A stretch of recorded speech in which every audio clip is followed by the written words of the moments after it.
आपको अपने 20s में एग्जैक्टली पैसा कहां पर इन्वेस्ट करना चाहिए जानेंगे इस वीडियो में।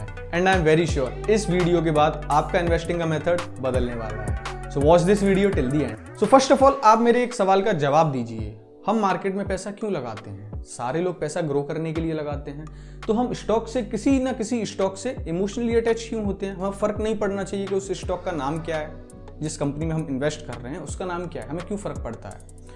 तो देखो, फर्स्ट ऑफ ऑल मैं ये क्लियर कर दूं, ये मेरा तरीका है इन्वेस्टिंग का, मैं आपको बता रहा हूं, बट ये कोई सजेशन नहीं है। आप अपने रिस्क एपेटाइट के हिसाब से इन्वेस्ट कीजिए। एंड एक और बात, ये आपकी एज पर काफ़ी डिपेंड होने वाला है कि आपकी एज कितनी है। मेरी एज 24 है, मेरे ऊपर कोई रिस्पॉन्सिबिलिटी नहीं है और मैं अपना सारा पैसा इन्वेस्ट करता हूँ स्मॉल कैप और मिड कैप में। आगे बताता हूँ क्यों करता हूँ। फर्स्ट ऑफ ऑल आपको ये समझना चाहिए कि ब्लू चिप कंपनीज होती हैं वो बड़ी कंपनी होती हैं जो स्टेबल कंपनी है, ये ग्रोथ करेंगी लेकिन स्लो ग्रोथ होती है। बट स्मॉल कैप और मिड कैप जल्दी ग्रोथ करते हैं, ये आपको पता है। लेकिन सारे लोग ये बोल रहे हैं कि ब्लू चिप कंपनीज में ही इन्वेस्ट करो, इनमें ग्रोथ कम, इनमें रिस्क कम है, ग्रोथ ज़्यादा है, जो भी है। बट आप इतना सोचिए कि जो स्मॉल कैप और मिड कैप है ना, तो जो ब्लू चिप कंपनी बन रही है, जो ब्लू चिप स्टॉक्स बन रहे हैं, वो यही तो हैं आके। लेकिन आप यहां पर इन्वेस्ट नहीं कर रहे, आप ग्रोथ होने के बाद इन्वेस्ट कर रहे हो। मैं मानता हूं उनमें रिस्क कम है मेरे भाई, लेकिन मैंने अभी बताया आपको एज पर डिपेंड करेगा। एज पर कैसे करेगा? अगर मेरे ऊपर कोई रिस्पॉन्सिबिलिटी नहीं है, मैं अभी एक यंग एज में हूं, ओके, तो मैं अपना सारा पैसा स्मॉल कैप और मिड कैप में इन्वेस्ट करूंगा, क्योंकि उनमें ग्रोथ का पोटेंशियल ज़्यादा है। एक एग्जाम्पल लेते हैं, एक छोटे से पौधे को आप पानी दोगे, उसकी ग्रोथ जल्दी दिखेगी। बट एक आप बड़े पौधे को, बड़े पेड़ को पानी दोगे, उसकी ग्रोथ इतनी जल्दी नहीं दिखेगी। सिंपल है। तो आप उसमें क्यों इन्वेस्ट नहीं कर रहे स्मॉल कैप और मिड कैप में? क्यों आप किसी ना किसी बड़े स्टॉक से जाके अटैच हो रहे हो कि नहीं यार मुझे इसी में इन्वेस्ट करना है? आपको फर्क नहीं पड़ना चाहिए। हमारा मेन मोटिव है पैसे को ग्रो करना। आप राकेश झुनझुनवाला जी की पोर्टफोलियो को देखोगे, उनका पहले जो पैसा सारा था वो स्मॉल कैप और मिड कैप में लगाकर उन्होंने ग्रो किया। अभी तो टाइटन बड़ी कंपनी बन चुकी है, पहले नहीं थी ना। उन्होंने जब इन्वेस्ट किया था, जब टाइटन का स्टॉक 7-8 रुपए या 10-12 होगा, अब तो पैसा ग्रो हो चुका, इसलिए वो अब बड़ा पैसा हो गया है, तो वो कम रिस्क पर लगा हुआ है।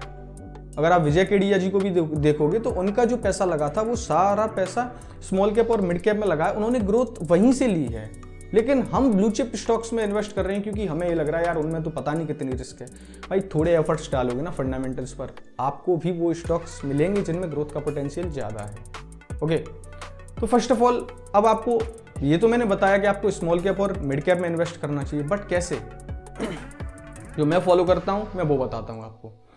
मैं क्या फॉलो करूंगा? मैं पहले कंपनी का बिजनेस देखूंगा, कंपनी का बिजनेस मुझे समझ आना चाहिए। सेकंड चीज, कंपनी के प्रॉफिट और रेवेन्यू 2-3 साल से बढ़ रहे होने चाहिए।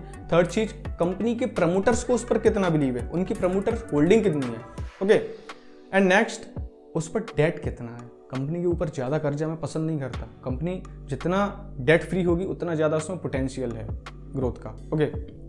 तो ये सारी चीज़ें जब मुझे अच्छी लगेंगी, मेरे क्राइटेरिया में फिट होंगी, मैं उसमें कंपनी में पैसा इन्वेस्ट कर दूंगा, ओके। क्योंकि कंपनी स्मॉल कैप और मिड कैप का होना इसलिए जरूरी है क्योंकि उसमें ग्रोथ का पोटेंशियल ज़्यादा है। आई नो बड़ी कंपनीज स्टेबल है, 4-5 साल में आपका पैसा दुगना करेंगी, लेकिन ये 1-2 साल में कर देंगी। एक चीज़ और मैं जिसमें फॉलो करता हूँ मैं वो बताता हूँ।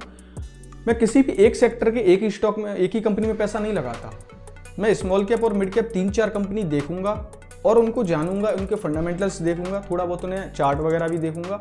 उसके बाद अगर वो 3-4 कंपनी मुझे मिल जाएंगी तो फिर मैं उसमें सब में पैसा डिवाइड करके लगाऊंगा। अगर मुझे 20,000 रुपये लगाने हैं तो मैं 4 कंपनीज में लगाऊंगा और कभी भी एक साथ नहीं लगाऊंगा।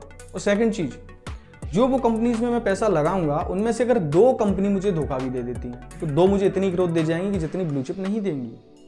और ट्रस्ट में मैं बता नहीं सकता, मेरा 90% पैसा स्मॉल कैप और मिड कैप में लगा है। मैं 3-4 साल से इन्वेस्टिंग कर रहा हूँ, मुझे इतना ज़्यादा प्रॉफिट हुआ है कि मैं बता नहीं सकता। 100% मेरे लिए एक छोटी चीज़ हो गई है। मतलब ये समझ लो 6 महीने में मेरे, हालांकि मेरा पैसा ज़्यादा नहीं है लेकिन ग्रोथ इतनी ही हुई है। ट्रस्ट में मैंने पैसा लगाया है जिनमें 100% की ग्रोथ दिखा चुके हैं 6 महीने 1 साल के अंदर।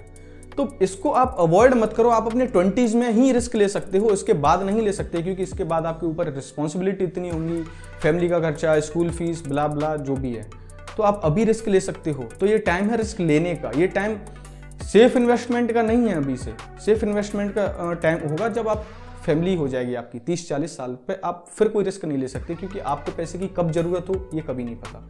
लेकिन अभी मुझे पैसे की 7-8 साल तक कोई जरूरत नहीं है, तो 7-8 साल है रिस्क लेने का। Okay, I hope you are getting my point. अच्छा, एक चीज और मैं बताऊं, क्या मैं लार्ज कैप में इन्वेस्ट नहीं करता? बिल्कुल करता हूं। जिन कंपनीज पर मुझे ज्यादा ट्रस्ट है, मुझे लग रहा है कि ये कंपनी अपने सेक्टर में ज्यादा ही ग्रोथ दिखाएंगी, राइट, जैसे HDFC लाइफ है, मुझे लगता है कि उसमें काफी ग्रोथ का पोटेंशियल है, मेरा इन्वेस्टमेंट है उसमें भी। तो मेरा मेन फोकस रहता है कंपनी का बिजनेस, उसके प्रॉफिट, उसका रेवेन्यू, उसकी ग्रोथ, दैट्स इट। मुझे फर्क नहीं पड़ता कंपनी का नाम क्या है, वो कोई कंपनी हो, लेकिन मुझे ग्रो करना है अपना पैसा जल्द से जल्द, दैट्स इट। डिविडेंड वगैरह हो सकता है यार, ब्लू चिप कंपनी डिविडेंड देती है, लेकिन मैं उसको ज़्यादा मायने नहीं देता, वो कितना ही हो जाएगा डिविडेंड। तो आपका मेन फोकस होना चाहिए स्मॉल कैप और मिड कैप पर अपने 20s में। बट अगर आप एक फैमिली मैन हो तो क्या आपको नहीं करना चाहिए? बिल्कुल करना चाहिए, लेकिन अब आप उसमें पैसा 20% ही लगा सकते हो, 20-25% अपने रिस्क कैपिटाइट के हिसाब से। ज़्यादा पैसा नहीं लगा सकते आप, क्योंकि अब आपके ऊपर रिस्पॉन्सिबिलिटीज़ हैं, right. I hope you are getting my point. अगर आपको सारे पॉइंट समझ आ गए हो तो प्लीज़ कमेंट में अपना फीडबैक जरूर देना, और वीडियो को लाइक कर देना, और चैनल को सब्सक्राइब जरूर कर देना। मिलते हैं नेक्स्ट वीडियो में, तब तक के लिए टेक केयर।